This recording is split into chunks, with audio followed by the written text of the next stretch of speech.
let's talk about that last question, obviously, is the role that the Supreme Court's decision, Dobbs' decision overturning Roe v. Wade played. And it's also really interesting to note that, was it Michigan that codified women's healthcare, abortion rights into their constitution? And I think another state, like there's no going Michigan, back. Vermont, California. It was every place where there was a ballot initiative either to codify Roe or to somehow weaken women's reproductive rights. Every single one was defeated. And that's 5 states. So that was and sorry to cut you off, but it's in states that sometimes overwhelmingly voted for Republicans, like Michigan is an outlier, but even in states, in red states that voted for Republicans right down the ticket, women broke to protect abortion rights in state referenda.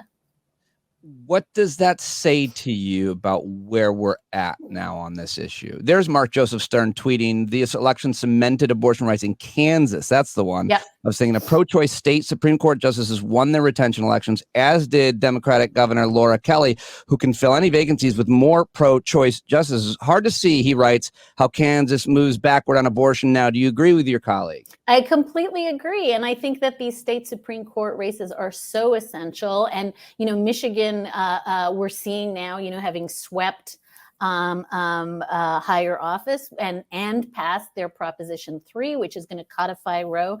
I think people really learned this essential lesson, which is if you're going to spike this back to the states, if you're going to take away a fundamental liberty from half the population and say it's up to the states to decide, people showed up. And in these state races, they really cared about who was going to be their Secretary of State, who was going to be their governor, who their state Supreme Court justices are. And those are races that I think Democrats have not necessarily paid attention to. And so again, going into this, I was terrified. I was like, every single school board, every single elections board, we don't do local races, but we did.